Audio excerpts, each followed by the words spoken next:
Прогонувани од својата матична земја, измачувани во минатото, рефлект на денешницата, ромите имаат најкраток век од европските народи, поради нивната сиромаштија, често пати владе и кај нив дискриминацијата и предрасудите.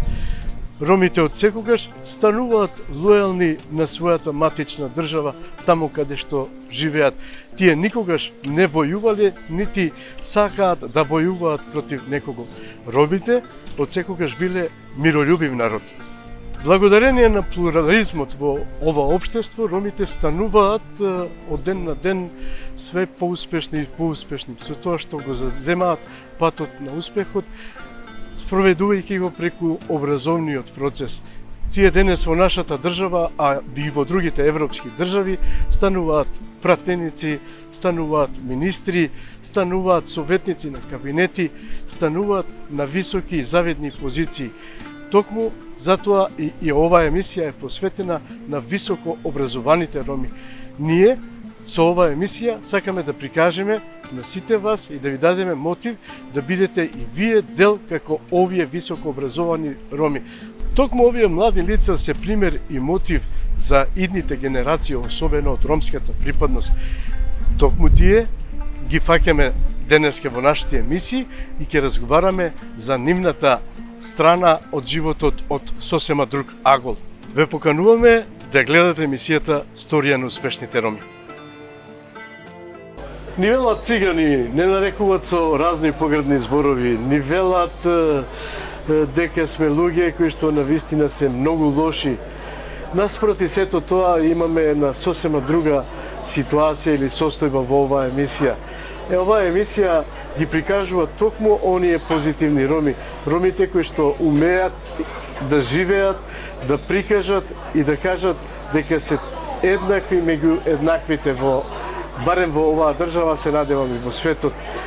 Еден таков човек, многу предпознатлив, можам да кажам слободно, маркантна личност која што ги представува ромите во оваа држава, мој колега, што сакам навистина со задоволство да го прикажам, мојот другар пред се, а потоа и колега Сунај Савриовски. Сунај пред се, добро дојде во емисијата и ете на почетокот, како и за сите мои гости, како се чувствуваш во една емисија покрај роми? Фала ти на поканата, конечно се договоривме да се најдеме, да се видиме. Драго ми е што ме покани. Се разбира, како човек кој што го поминува своето време пред камера, мислам дека не има потреба да се објаснува чувството. На моменти тоа е посакувано, на моменти ти доаѓа кога не сакаш да си пред камера, меѓутоа работата е таа кој што мора да си пред камера, така да драго ми е што конечно седнавме заедно и да ќе поразговараме на теми кои што се суштински претпоставувам, особено за нас ромите. Секако, мене ми представува, уште еднаш ќе ги кажам, навистина големо задоволство да ми бидеш ти денески гостин, затоа што ти всушност си човекот кој што си од ромската нација или популација, а работиш во медиум каде што не се роми или неромски медиум. Тоа е на некој начин гордост на сите нас роми и предпоставувам дека таа гордост ќе ја сочуваме и со други наши идни генерации кои што доаѓаат.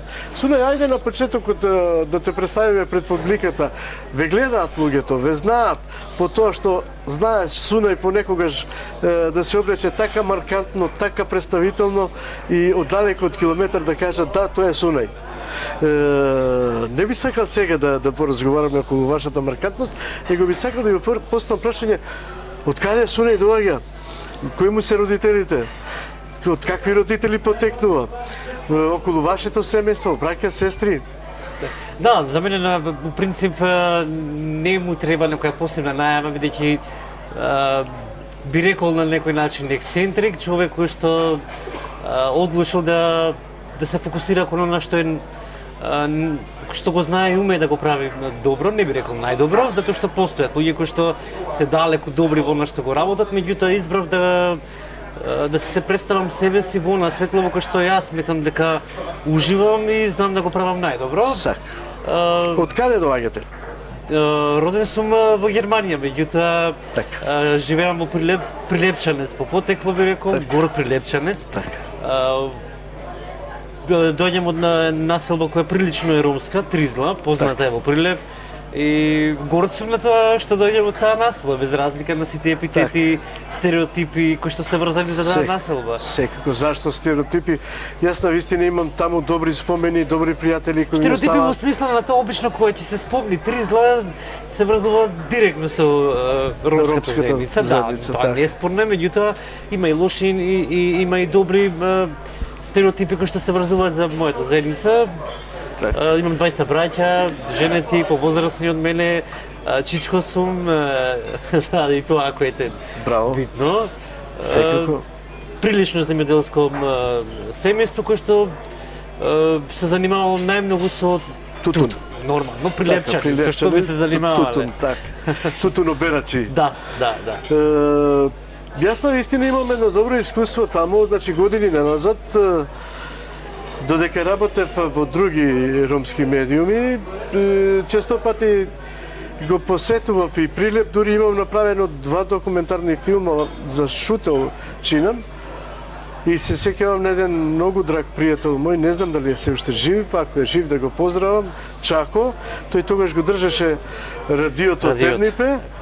И се сеќавам тогаш на ентузијазмот на тие млади луѓе во тоа радио, колку беше така живо, колку беше едноставно енергично, колку се работеше. Дали се уште постои тоа радио таму? Искрен да бидам, не знам, со оглед на тоа дека многу медиуми, особено локалните, пропадна, што заради финанси, што заради немање кадар. А Тернипе како радио го знам, бидејќи беше едно од послушаните ромски радија, би рекол во тоа време кога постоеше, сега не знам. Да ти кажам дали навистина Чако го знаеме. Да, имаше ли удел ти во тоа радио? Не. Ајде да започнеме од твоето детство. Дали се сеќаваш на моменти од твоето детство? Како го поминуваше ти детството? Бидејќи рече дека си нели од тутунарско семејство, предпоставувам и како дете си заминувал со мама и тато на нива или се враќаше. Да. Ајде малку околу тоа да евоцираме. Добро искуство и добро детство би рекол. Растен сум во ние вклучително сите во даден временски периоди сме секој пат во некаква транзиција. Така. Меѓутоа растен сум покрај деца кои што имаат свој удел во она што јас сум денес. Прилично добро детство би рекол на улица. Така. Тогаш не постоја Компјутери. Тоест постоја, меѓутоа не секој можел да си го дозволи тоа. Нас не интересира, воопшто не ни бил фокусот на интернетот, на компјутерите, на телефоните. Не сме имале ни допирна врска со таква технологија. Единствено нешто што сме имале допирна врска било улицата. И било навистина еден добар период каде што создреваш на улица. Имаше периоди кога не може да не приберат добро родителите затоа што постојано сме биле надвор. Интересно ни било да поминеме секоја секунда надвор. Се сеќавате ли на некоја игра од тоа време, да речем Болга, Магарица, не знам, уште што. Нас не било омилено, план се викаше таа игра. Така. Се делиш во две групи и согласно планот ти треба некако да издоминираш и да го победиш спротивниот табор. Така. Џамли или скокалиња, ние што ги викаме прилепчани. Бижитатара била една од оние каде што сите сме учествувале, машки, женски. Таа била една би рекол најдобрата игра детска. Тоа време ти бижитатара, па сега тука да се криеш кај си. Единствено јас сум бил слабак во спортските активности, бидејќи спортот ми бил секогаш слаба страна и често тоа го зборувам.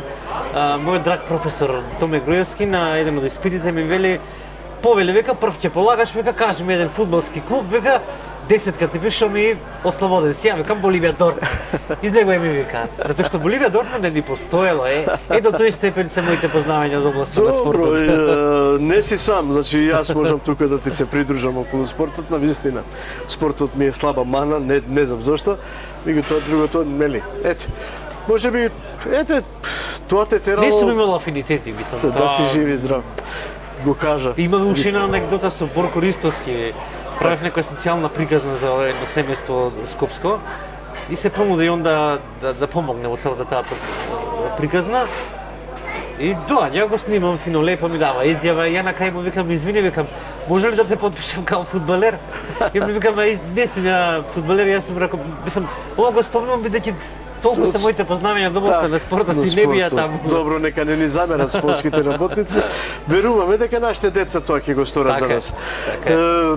Сунај, ти си ромско дете кое што потекнува од вредно ромско семејство.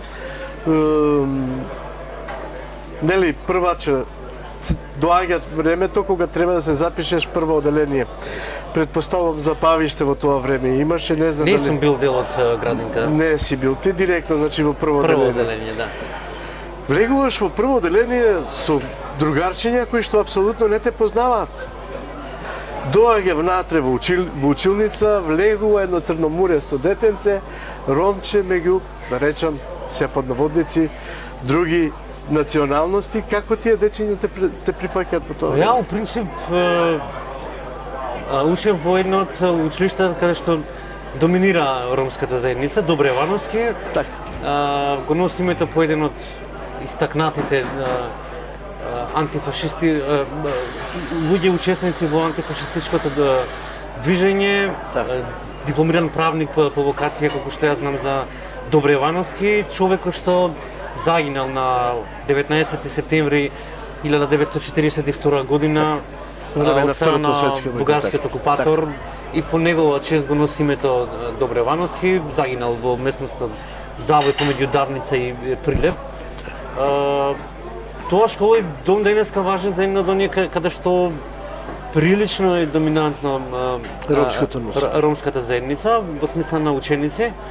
Меѓутоа, орден за секој еден наставник што предава таму, бидејќи на вистина вложуваат многу барем. Еве, ја за мене можам да зборувам, тоа беа прекрасни наставници кои што се уште предаваат голем дел од нив таму и каков бил односот, во тоа време не можеш ни да предпоставиш за различностите, едноставно знаеш, нели, не се да забележуваш помеѓу тоа кој е пел, кој е поцрн, меѓутоа немаше нешто што би рекол дека би те довело во ситуација да се повлечеш. Така. Деца сне биле среќни еден покрај друг. Секако.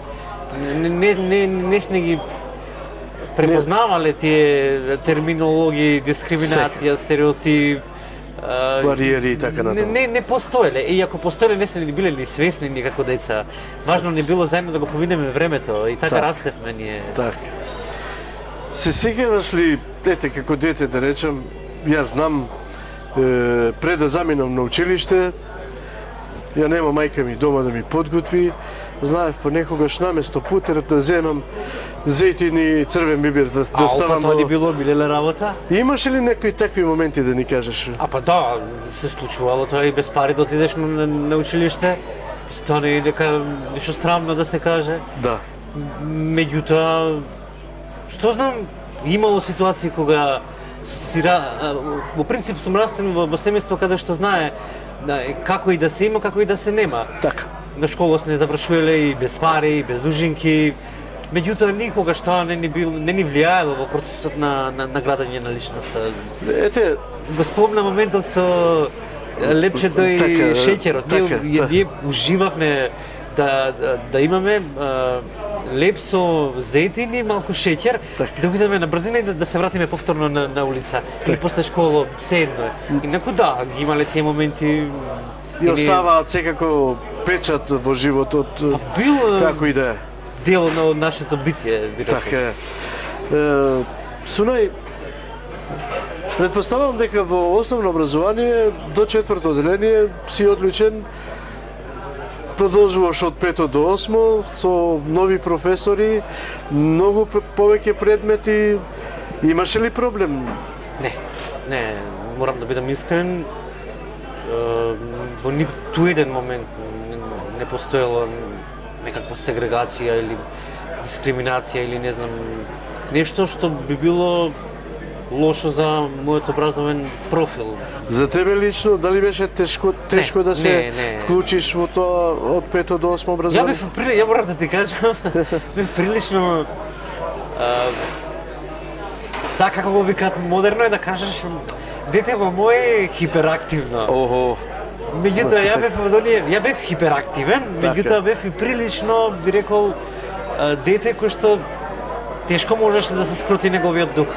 Така. И бев народски кажано како беше Азган?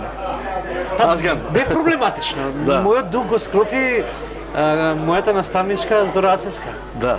И мислам дека таа воспитна компонента која што има, тогаш ја применува, сега ни оддалеку ја нема. Што беше воспитната компонента?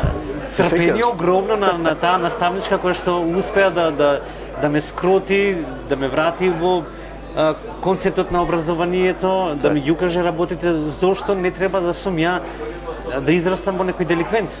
Ми ги Имаше ли кажа, казни нарачања Да. по 10 стапчиња или па стоење не на применува нога? метода на стапчиња, меѓутоа стоење на нога, да. Ќе те стави во ќошот и ти мора цел час да го издржиш како казна. Така. Други казни имаше, например, мојата наставничка применуваше многу по, како да кажам, едукативни, во смисла ќе ти даде 2 книги да прочиташ, како казна да ти Така. биде. И ти мораше да ги прочиташ ако сакаш да присуствуваш на следниот час. Така. Такви некои методи бе користеа. Ама беа позитивни сега. Да, апсолутно, имаше и такви кои што ќе те фатат тука и ти вика пам пореден, па ти ли најде да беснуваш по училиштето.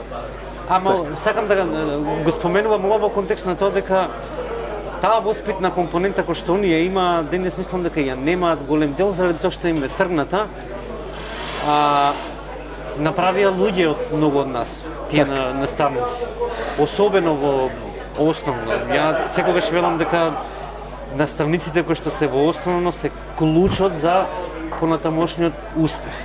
Како ти ќе созрееш во иднина, се она што јас сум го стегнал во основно, било само добар момент во средно и на факултет. Така, го споменавте средното образование, ете, нели, завршувате основно образование, се надевам дека ваши другарчиња со повисок успех, како и... Ај, тоа заборев да се Да, пофалам, ја бев да, меѓу еден од подобрите ученици со просек одличен, многу добар. Така, добивавте и награди, предпоставувам. Да, па, тоа, кога велам воспитната компонента и како ме скротиле уствари. Мојата наставничка ме запиша во хорот Сребрен звон. Па потоа ме праќаше на многу надпревари и учествував во секој домен на активностите кои што ги спроведува и формално и неформално. Така, секции имаше доста тогаш. Да. И се сеќавам дека ме натера да се запишам на танцовиот клуб. Ја бев потоа дел од еден клуб 21 во Прилеп, каде што заедно со моите соученици активно учествував. Не бевме такви малци, ние мора да нима секаде. Така. Беше еден од по Кабаделија викаат. Не бев ја Не беше дете така. кој што кабадаја што би рекле битолчани. Така. Ја бев малце поише фокусиран на образовната компонента и на она што ми го нудеа. И сакаше да достигнеш успеси во Да, секој случај. дефинитивно. Ликовно ми беше еден од поомилените предмети, се сеќавам. Македонски јазик дефинитивно благодарение на професорот Славе Марковски, кој што ти ако имаш петка во тоа време по одреден предмет, мора да елаборираш, мора да ја потврдиш секој час. Да ја заслужиш. И така беше со наставникот Славе Марковски, кај него немаше да пројдеш ти, ќе го пратам родителот, јас сега дете во моје мора да има висока оценка. Не. Тоа не важеше, барем додека ние учевме.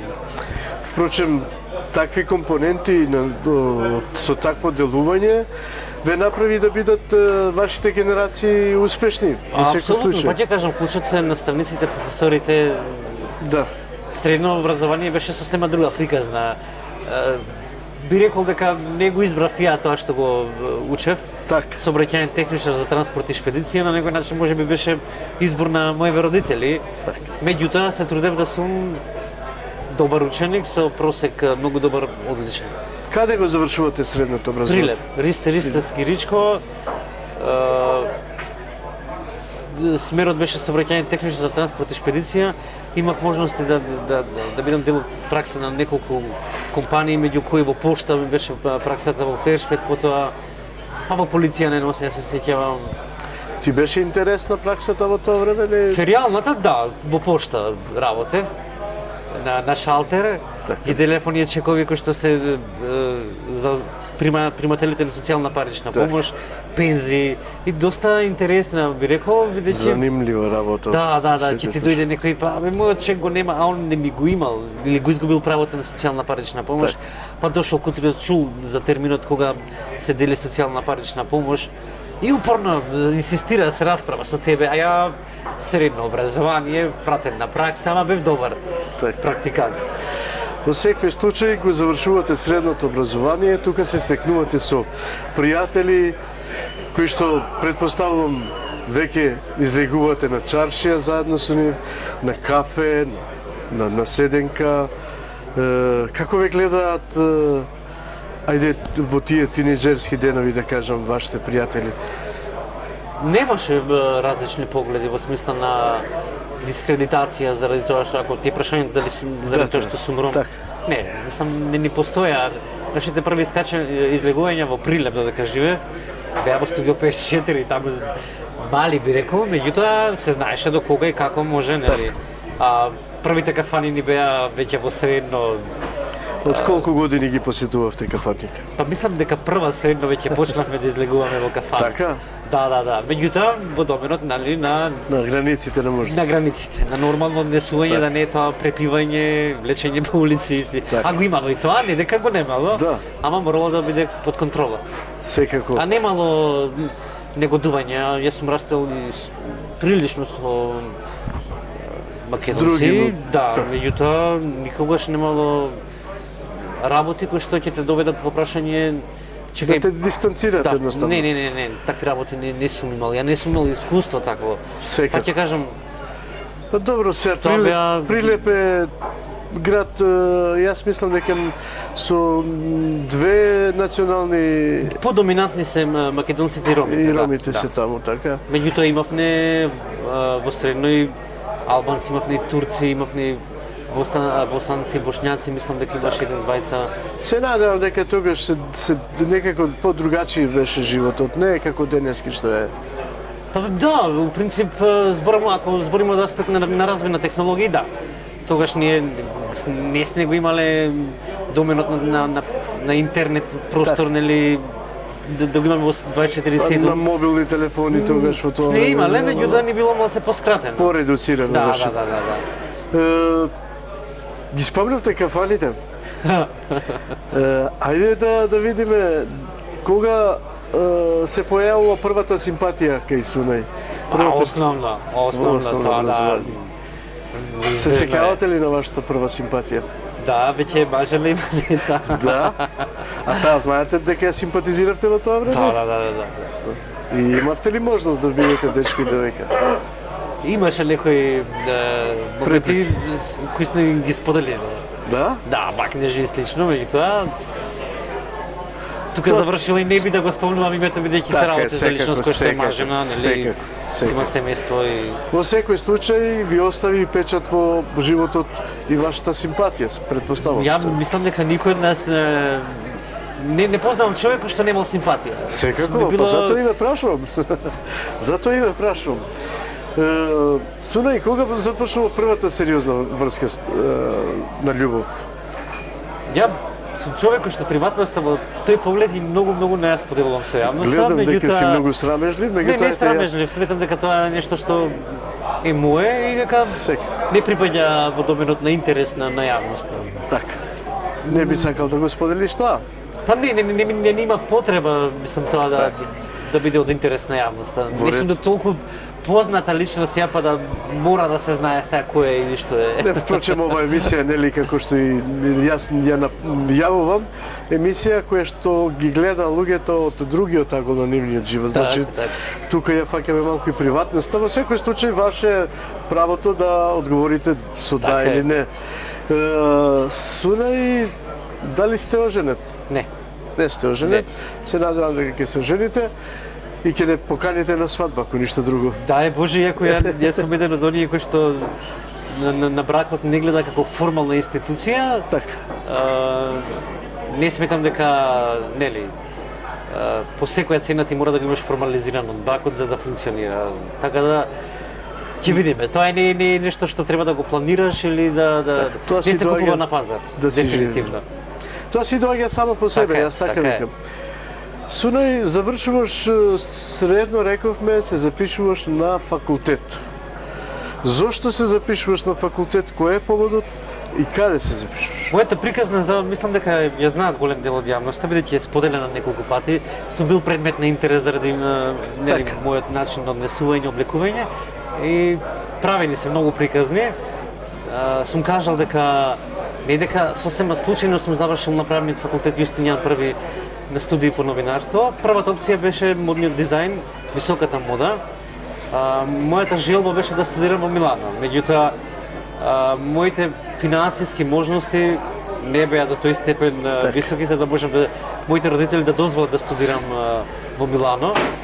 И изборот беше правниот факултет Јустинијан први, студии по новинарство. Не е случајно затоа што секогаш сум ги имал афинитетите кон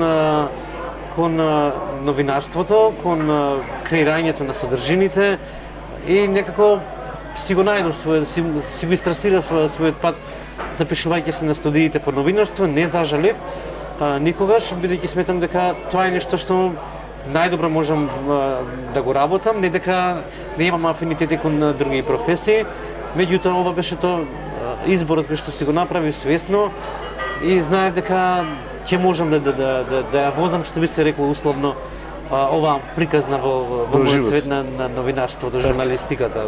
Тај дел од мене. Како ве гледаат таму професорите? Ве оценуваа ли реално во однос на вашите колеги? Да, дефинитивно. Тоа се луѓе кои што, па ќе кажам, можеби ќе има некакви непосакувани елементи од аспект на дискриминација, сегрегација и слично, основно средно. Меѓутоа на факултет мислам дека тоа не сме ни да постои, затоа што тоа се луѓе кои што веќе се градат како идни академски граѓани и не сметам дека некој кој што ќе се занимава со една таква професија треба да си го дозволи тоа. Ја сум прилично, би рекол, дури и многу повеќе вреднуван на факултет од моите професори. Ми посветувале внимание идентично со останатите студенти кои што сме биле на таа генерација 2011 година. И сум благодарен особено на мојот професор Томе Груевски, кој што навистина посветуваше на мене внимание и секогаш ми велеше ти ќе бидеш човек од тебе. Затоа што така од себе фија по темпераментен би рекол и он знаеше да го вреднува тоа. Ги немале тие елементи. Ние сме биле двајца само студенти Рум, ако е битно тоа нешто многу. Ја и не за еден. Ја продолжив да се занимавам со новинарство. Не знам, претпоставам си има свој елаборација зашто не продолжи да се занимава со професијата, иако беше прилично одлична студентка. Јас на вист не ја знам, не за меѓутоа вас многу добро ве знам. Сега да ве прашам за ете нели новинари го спомнуваат професорот Мицајков како ајде да кажам еден од построгите професори. Имавте ли можност вие да се сретнете со тој професор? Не ми предава. Не ми предал, мене ми предавале Веле Смилевски, Томе Груевски, Даниела Блажевска, Јасна Бачовска, Каролина Ристова Астерот, и сега да не ги заборавам многу се. Ете да ги поздравиме. Марко Кратолица, еден од оние професори на кои што милувавме да присуствуваме, бидејќи ние го викавме голем дел од студентите Исус. Така го викаме заради тоа неговите ораторски способности и не верувам дека студент сакал да го напушти неговото продавање, знае како да го задржи вниманието на студентот и тоа е една битна карактеристика кај еден професор. Поштовани гледачи, тука ќе направиме една мала кратка пауза, па потоа повторно ќе се вратиме во студиото.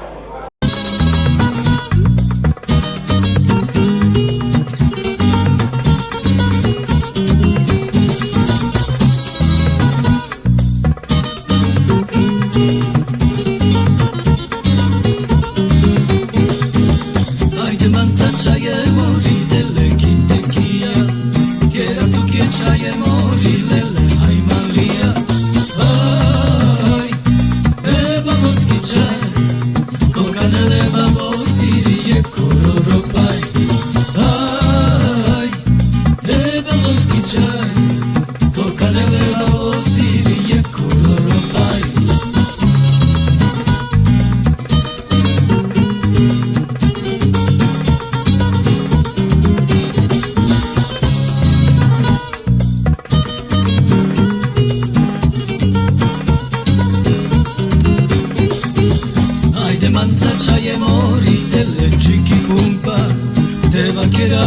osjećaje, lele, soj mi muka. Aj, nemam osjećaje, koka ne lebamo sirije kororopaj. Aj, nemam osjećaje, koka ne lebamo sirije kororopaj.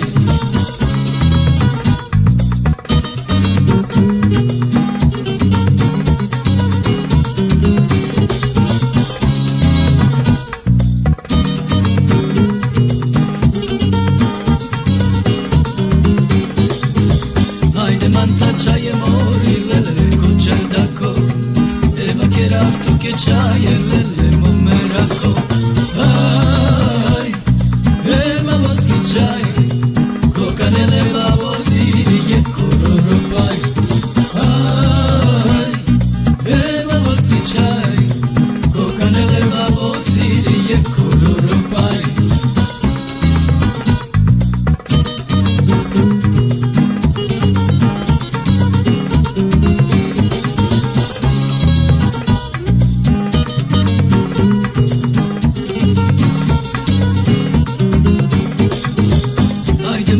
Čaje mori, lele, kintekija, keraftu ke čaje mori, lele, aj malija. Aj, ebamo skičaj, koga ne lebamo sirije kororopaj. Aj, ebamo skičaj, koga ne lebamo sirije kororopaj. Aj, ebamo skičaj, koga ne lebamo sirije kororopaj. Aj, nemamo osjećaj, koga ne lebamo sirije kororopaj. Ете, пожурувани гледачи, повторно се враќаме во студиото, како што забележувате, Сунај Сабриевски ни е денеске гостин. Сунај, го завршувате факултетот, доаѓа времето кога треба да се вработувате и да се преселувате во Скопје. Како се снаоѓате пред се со преселувањето во Скопје, нели и со вработувањето? Кога дојдов во Скопје 2011 година, живеев во студентски домови, речиси во сите. Так. Омилен беше Стив Наумов, Так. односно Томе Стефановски Сениш, а потоа Стив Наумов. Така. Додека траеше процесот на факултет, се разбира, живеев во студентски домови, неизмерно сум благодарен затоа што препорачувам јас на живот во студентски домови, затоа што на тој начин ќе успее еден човек да види како може да се изменачира себе си во однос со своите можности, и од финансиски аспект, и од социјален аспект, можностите за креирање на Имаше ли потешкоти во студентските домови за животот ваш? Никаков. Тоа е еден, би рекол условно речено, војска, каде што ти треба да научиш како да живееш со себе си, како да продолжиш да функционираш и со многу и со малку. Меѓутоа, најдобриот елемент од живењето во студентски домови е дефинитивно оној нетворкинг кој што се прави, тоа мрежување со луѓето, и потоа ти е неспорно дека таа мрежа во иднина ќе ти се најде. Голем дел од тие луѓе со кои што се дружевме за време на студентските домови, сега се некаде таму.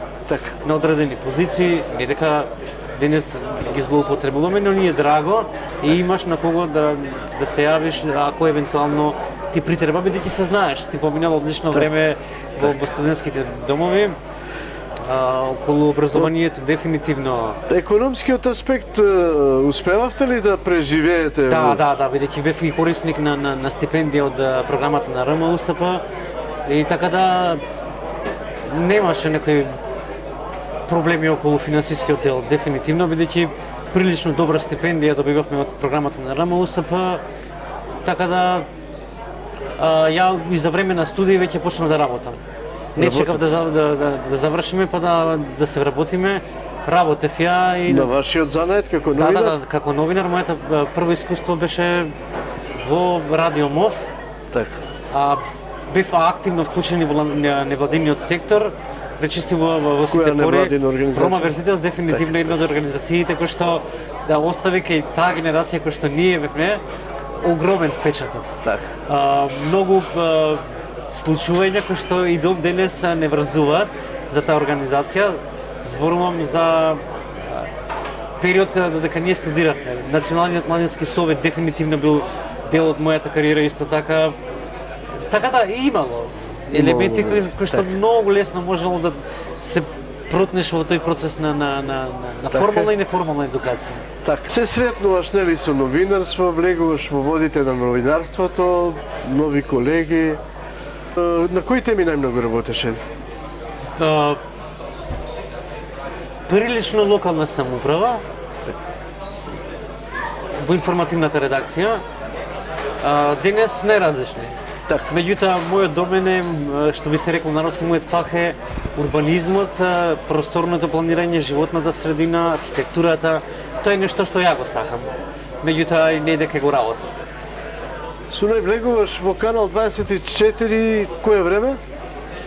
2015, така нешто, или 2016, не се сеќавам. Меѓутоа, тој период е 2015-2016 и првиот период заедно со Младен Шадиковски. Така. Преку од емисијата Отворено. Така. Па така некако продолжив во целиот тој процес на Тогаш му информативната беше, редакција. кај Младен беше репортер, Не, Младен тогаш или правеше само во ист прилози? период влегавме, он влегува да биде главен и одговорен уредник на телевизија 24. Така. По месец-два влегувам ја како репортер. Така. Сунај ја достигнува, можам го достигнува тој пиедестал на новинари, репортери особено, кои што можеме да го препознаеме од километри. Така, така. Во што се дължи тоа, Сунај, ете, Па, да не кажам јас? новинарството бара голема жртва. Посветеност огромна и она што е клучно да се стегне за еден новинар довербата кај граѓаните. Ако успееш да ја стегнеш таа доверба кај граѓаните, тогаш можеби полесно ќе поминеш онаа фаза која што голем број на мои колеги им треба дури 20 години за да стекнат Само доверба. одреден доверба кај граѓаните. Особено во денешно време, бидејќи новинарството ја изгуби она престижна, оној престиж кој што ја имало во професија некогаш. Денес многу често јавноста, граѓаните знаат да бидат сурово искрени, да ти кажат дека не веруваат во новинарите, во новинарството, заради оној елемент на мито-корупција кој што постои.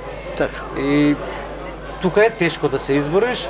Јас сум задоволен од она што го имам постигнато во професијата, бидејќи сум вложил многу труд, многу посветеност, многу непреспиени ноќи, особено кога сум работел на истражувачки истории кои што и теа како барале да дадеш максимум од себе, за да го постигнеш резултатот кој што си го зацртал.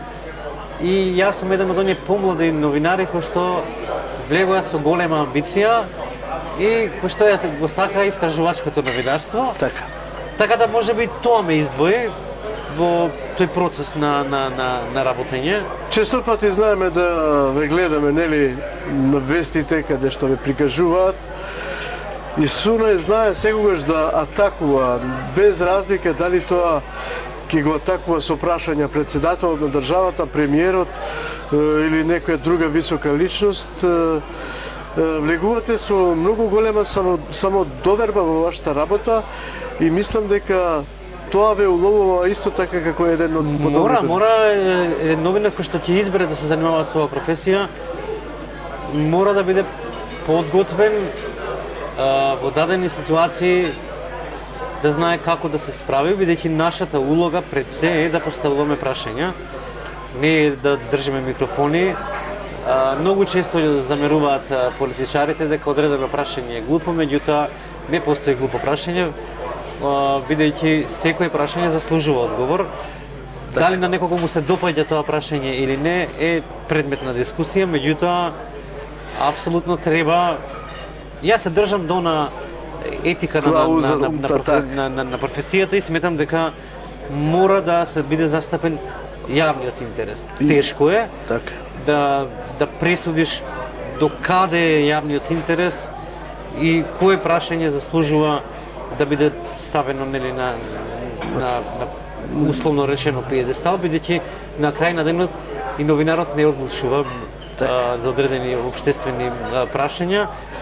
Сами се наметнуваат некогаш и треба да знаеш како да се поставиш во даден временски период, без разлика дали е тоа председател на држава, дали е премиер, дали е советник во општина, мора да знаеш како и на кој начин да допреш до она што ги интересира јавноста и што заслужуваат.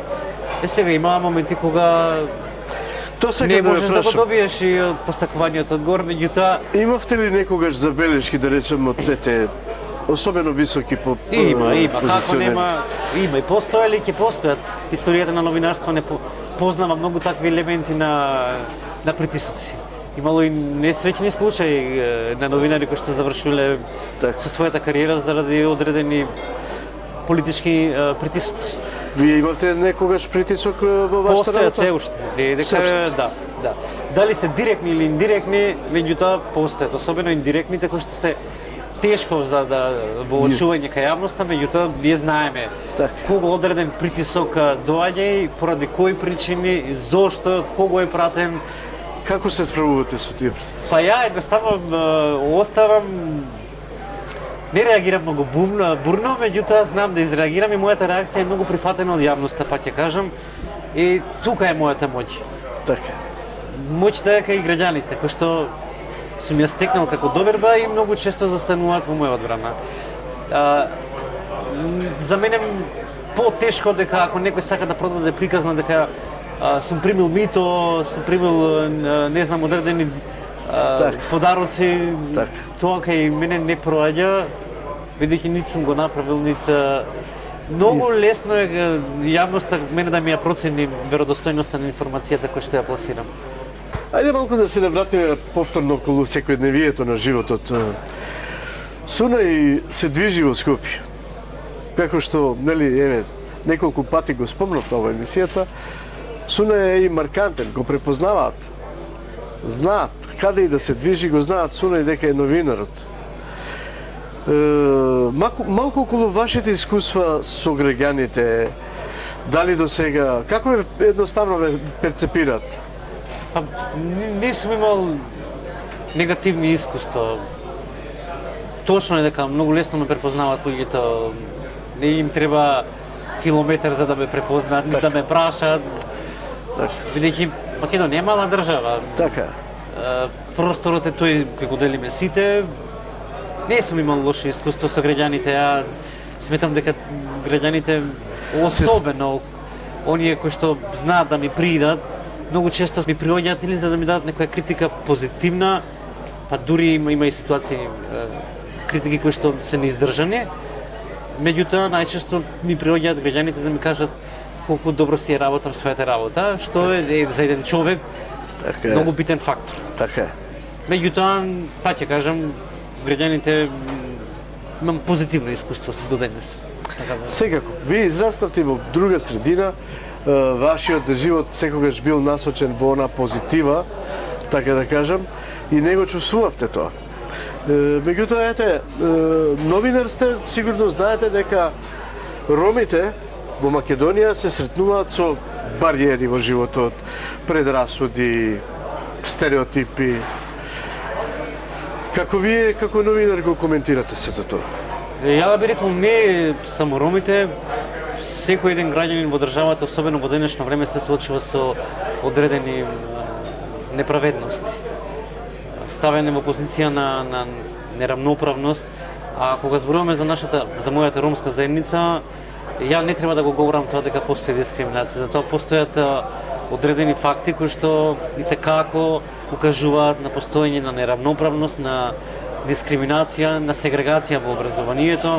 Тоа го говорат и последните извештаи, можеме да ги прочитаме и тоа и во извештаите и на ООПС, и на Amnesty International, и на State Department, дека постојат. Вие во приватниот разговор со мене спомнавте два случаја кои што ете. Да, тоа мислам дека во Штип и во Битола беа врзани за образование во основно. Ама тоа е работа, мислам дека на Европскиот центар за правата на ромите, ако не се лажам, така, кои што ги имаат водено таа условно речено битка за докажување дека се направени одредени мислам дека и тоа е една од најтешките форми на на дискриминација. Сегрегацијата е една од најтешките форми кои што може да влијае на малите деца во особено образованието, бидејќи тоа може да има последици во текот на нивниот Велите за понатамошен случајот живот. во Штип што беше или? Мислам дека е Штип и Битола. Така. Основно, и двете се основни училишта. Така. Ама тоа најдобро го знаат луѓето од Европскиот центар за правата на ромите, ако не се лажам, оние ја водеат таа процедура. И Што би им препорачал ти како новинар ром на сите тие што ги дискриминираат ромите? Знаете зашто ве прашувам? Искрено ќе ви кажам, нели имаме ние и самите роми ги сретнуваме нашите ромчиња по улица како знаат да просат, како знаат да чистат стакла, па да ги работат и најпогрдните работи, па нели си добиваат заправо оние граѓани нероми да не перцепираат со таков став и да кажат дека сите проблемот, спортуват. мојот став е можеби малку ирелевантен, Така. меѓутоа за мене еден од погорливите проблеми е доаѓа од креаторите на политиките, луѓето кои што ја креираат одредена политика и не се занимаваат со суштината на проблемот, а многу помалку граѓаните кои што знаат да бидат малце и посурови и да етикетираат. Така. Меѓутоа, ако креаторите, политичарите Мислите се на позанима- ромите политичари? Не, или мислите генерално генерално? зборувам, оние кои што ја креираат одредена политика, ако се позанимаваат со проблематиката и ако сакаат да ја решат, ако зборуваме за децата питачи, Така. може да се најде чаре и да се искорени таа форма. Меѓутоа, мислам дека генерации и пред овие политичари се помалку посветувале внимание. Декларативно да, меѓутоа во пракса за изнаоѓање решенија не. И можеби тука е проблемот. Ја па ќе кажам, моето мислење е ирелевантно, меѓутоа секој еден кој што ќе се соочи со одредена дискриминација би требало да биде способен да се носи со таа форма и да знае како да возврати. Тешко е, особено за луѓе кои што не се вклучени во образовен процес. Меѓутоа тука проблемот е во државата кој што не успева ката дневно да се справи со оваа проблематика, само едноставно допринесува кон влошување на состојбата. Без разлика дали тоа се роми, албанци, турци, влаци, роми. Секако. Треба да им се посвети внимание на изнаоѓање решение.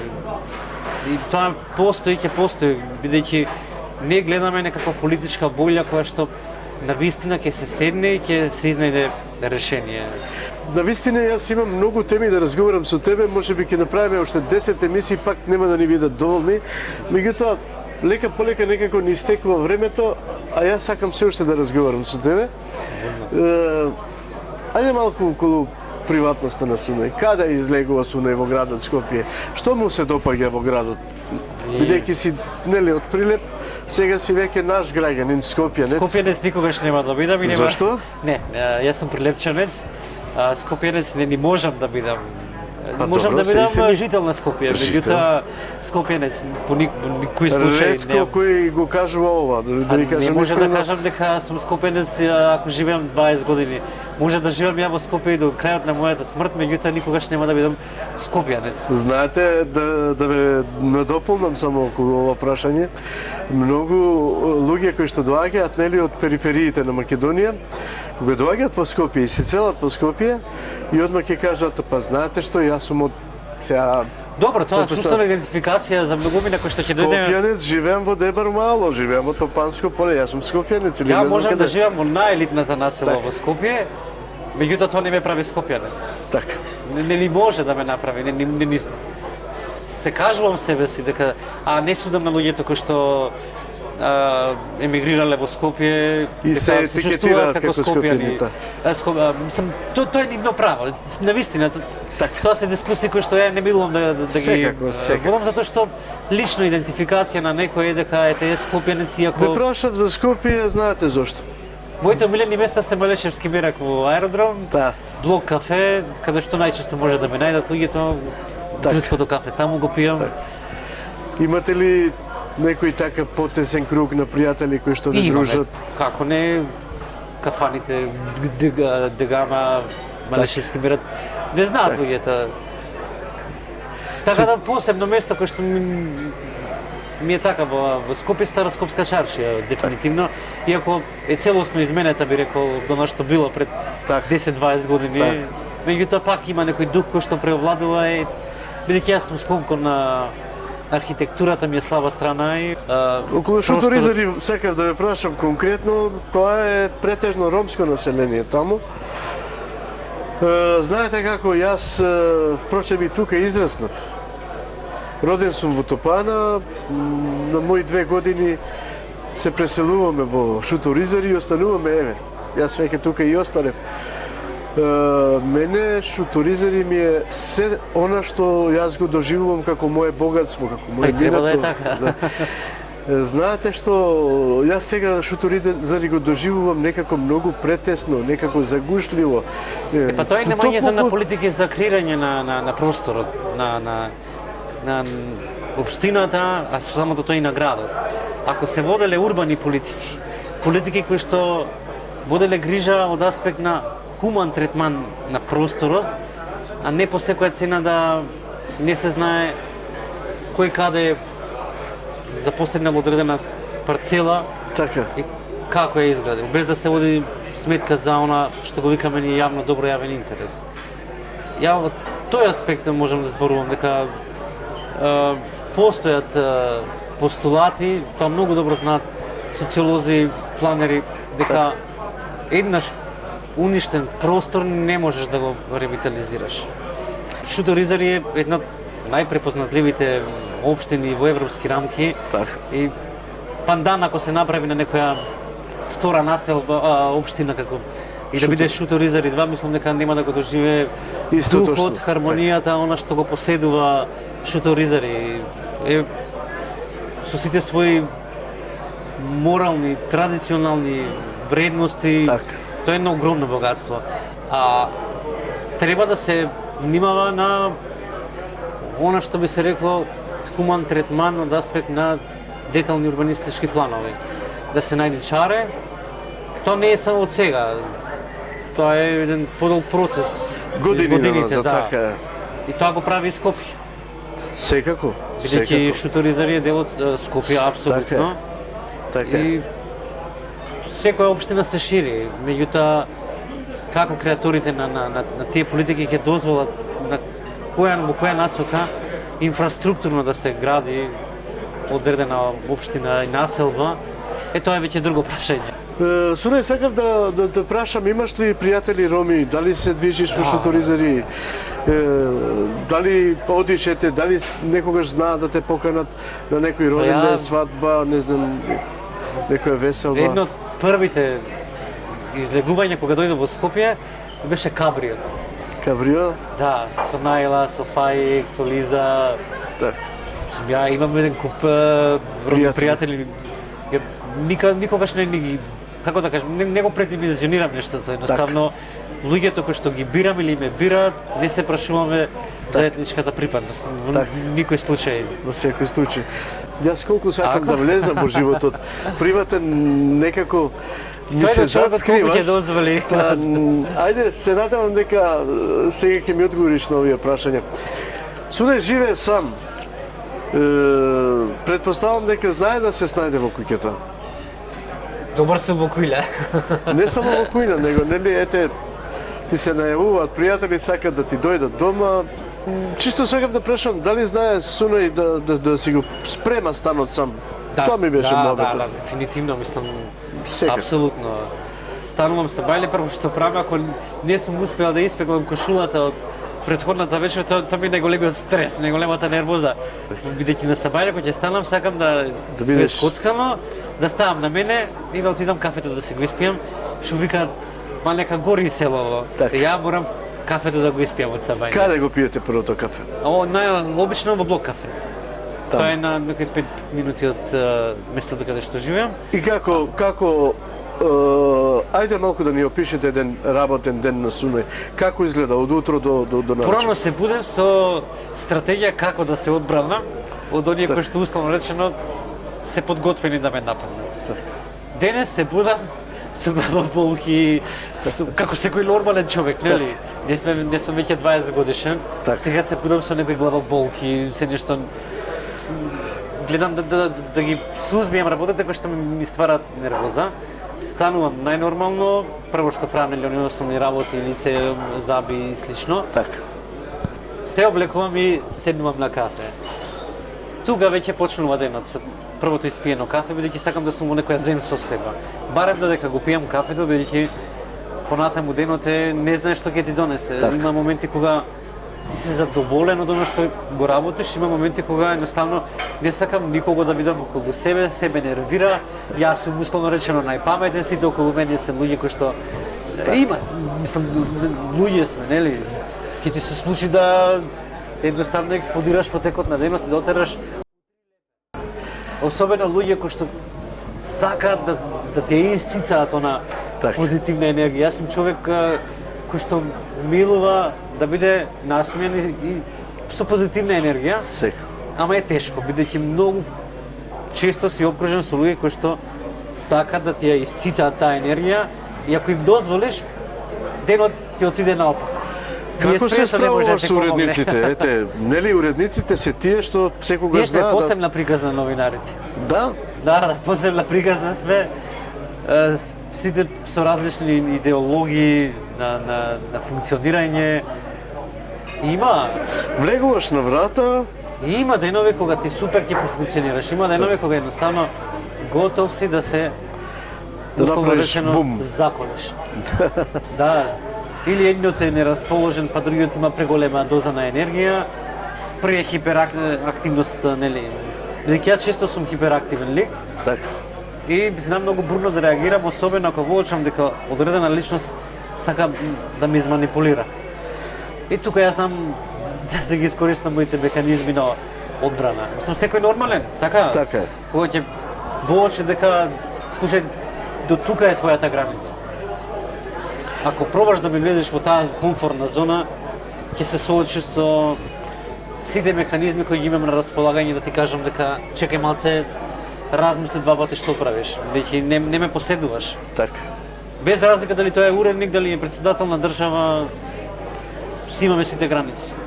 Имаше ли моменти да речам, ете, двајца колеги, чекате репортери, ве упатуваат на терен. Суле треба да замине во Крива Паланка на врнежливо време, а колегата негов да замине во, да речем, Скопје, негде во некоја населба и да се врати. И чувствата сега тука превладуваат. Него го праќа во мене ме праќа во Крива Паланка, него во Скопје. Такви Јас сум моменти теренец, така да ја уживам да сум на терен. Ја ми смета кога ќе ме задржиш во канцеларија, административна работа да завршам денеска. Така. И го нема онај момент на негодување од аспект на тоа, па зашто јас сум пратен штип, Така. овие останат во Скопје. Ја во принцип сакам да сум на терен, пожарите кога беа, мислам дека изгинав заедно со Камерманот. пожарникарите. Бидејќи тоа беа страшни пожари. Почна на 2 август, мислам, нешто така беше, 2021, од Кочани почна и трае долг период, 8 септември не стигна, се сеќавам, со пожарите, со снимателите бевме на рап на лудила. Така. Бидејќи тоа се тешки предизвици и за сниматели, и за новинари, и за медиум.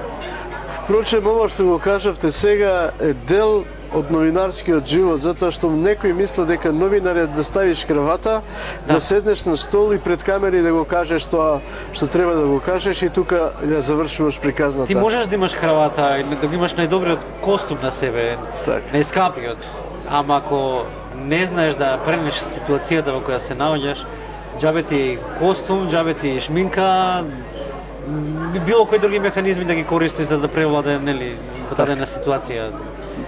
Сакав да кажам околу потешкотиите надвор на терен за новинарите. Во најразлични услови.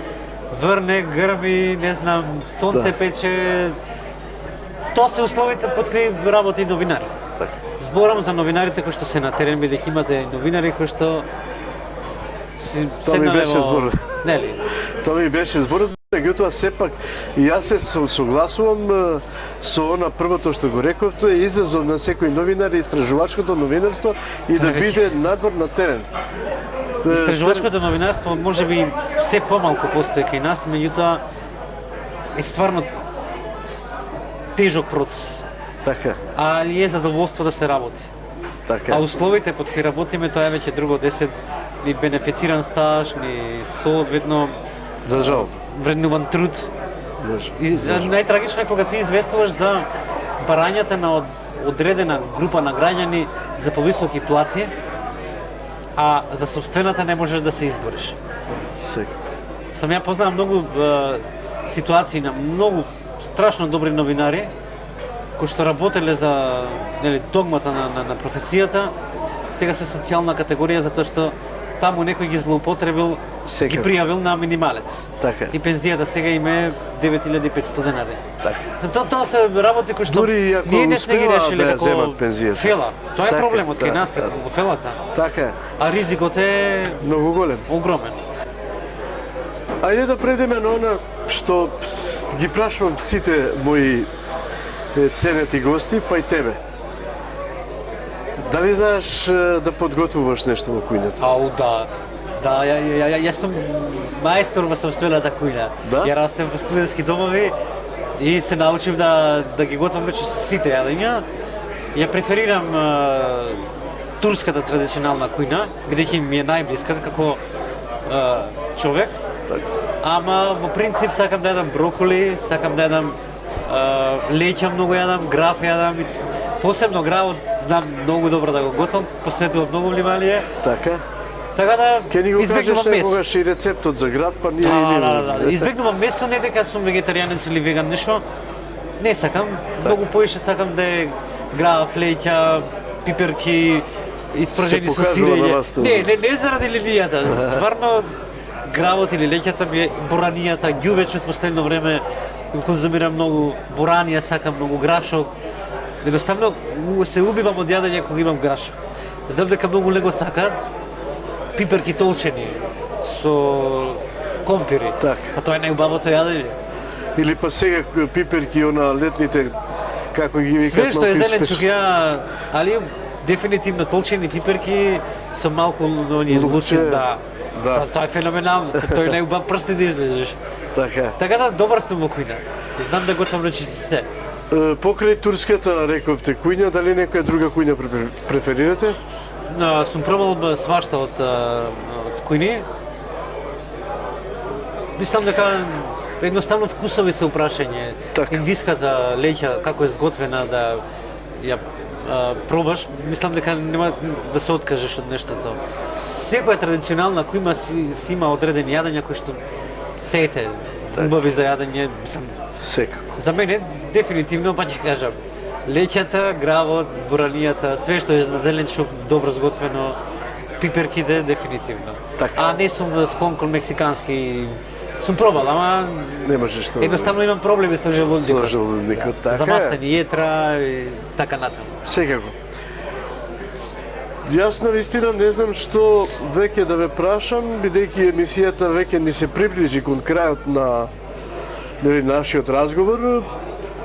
Ако има нешто што јас не успев да ве прашам, а сакате да го кажете во емисијата, повелете.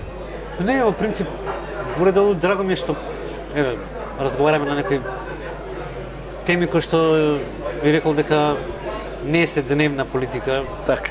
Така да би му препорачал на секој еден кој што ќе гледа оваа емисија да проба да вложи во себе си и да се пронајде себе си, тоа е најбитно. Не мора тоа да е професија која што ќе биде доминантна во јавната сфера. Постојат многу луѓе кои што се занимаваат со професии кои што се задоволни од себе. Многу зависи од самиот човек дали сака да направи кариера која што ќе биде предмет на дискусија во јавноста или ќе биде кариера која што ќе биде предмет на сопственото задоволство и нормално да допринесе во општеството. Така да не знам што би не сум и репрезентативен лик кој што би дал некој совет на некого едноставно Зашто да не? да верува во себе во тоа што го прави. Тоа е Секако. најбитно. Секако. Па ете, јас како репер на вашето последно излагање би кажал само образованието е моќта на човекот. Да. Затоа што ако нема образование, немаме ни моќ. Многу често тоа го велам кога ќе ме прашаат, и тоа е клише муабет. Ама ја верувам во тоа дека ти можеш да ги имаш најскапите кули, можеш да ги последуваш не знам какви се не острови, да имаш огромна сума на пари. Ако ти го немаш клучното, образованието, залудно ќе ти биде, бидејќи тоа те прави човек пред се. Секако. Колку повеќе вложуваш во образованието, толку многу повеќе ти враќа. Јас сум миленик на книгата, на либретистика, сакам да читам книги и препорачувам топло ниту една книга која што е создадена, напишана, не е книга за да стои да фаќа прашина. Така. Прочитајте ја, не знаете кои хоризонти ќе ви ги отвори. Каде ќе ве доведе во светот со Знаењето. само со едно поместување на листот. таа книга на Така. листовите. Така. Бидејќи еден лист за мене е еден цел свет во текот на денот. Така да таму нека се троши времето кога се има, иако тешки се условите за живење, не секој може да после исцрпен ден да дојде дома и да земе книга и да прочита, меѓутоа кога има можност во текот на денот или месецот, годината, стварно нека потроши време, нека прочита книгата. Па ќе кажам, знаеме дека е тешко за живење денеска да дојдеме од работа, особено оние кои што работат напорна работа, дека ќе седнат дома сега да читат книга Така. непоимливо, меѓутоа да си најдат некаков простор во даден временски период да прочитаат, да посветат внимание на Барем книгата. половина час во денот, ако ништо друго. 20-30 минути нека одвојат време, нека се тоа како да кажам откровение некое, Така. кој ќе било која книга. Така е. Сунај, навистина ми беше големо задоволство да ти имам денеска како гостин. Се надевам дека ова твое гостување нема да биде за прв пат. Се надевам дека нашата соработка ќе продолжи понатаму и секогаш Б1 телевизија ќе ти биде отворена со широм Фала ви. отворени врати, особено за таков калибар на новини како што си ти. Навистина уште еднаш ти се заблагодарувам и ти посакувам све најубаво во животот, а најнапред успеси и се разбира што побрзо да склопиш брак па да не викнеш на некоја свадба. Фала ти. Драго ми беше што ме покани, навистина едно добро потрошено време би рекол јас, поразговараме на теми кои што се домена на оваа емисија и секако ние ќе продолжиме понатаму да комуницираме. Секако, И ќе пиеме кафе. Да. Дали ова или следна емисија, секако. стојам на располагање. И благодарам за поканата. Ти благодарам и јас на тебе. Поштовани гледачи, ќе ги цитирам последните зборови на мојот драг пријател и гостин Сунај Сабриовски. Значи, секоја книга има своји листови. И ние денеска имавме еден лист од животот на еден прекрасен човек, кој што навистина ми се чини ги надвладеа вашите емоции пред се, а потоа и се разбира го заслужи вашето внимание и не гледавте и следете со внимание. Ако беше тоа така, јас навистина ви благодарам и ви посакувам успешни моменти пред се во вашиот живот и убави моменти со нашата телевизија. Ви благодарам на вниманието и ви посакувам уште еднаш пријатни моменти.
Thank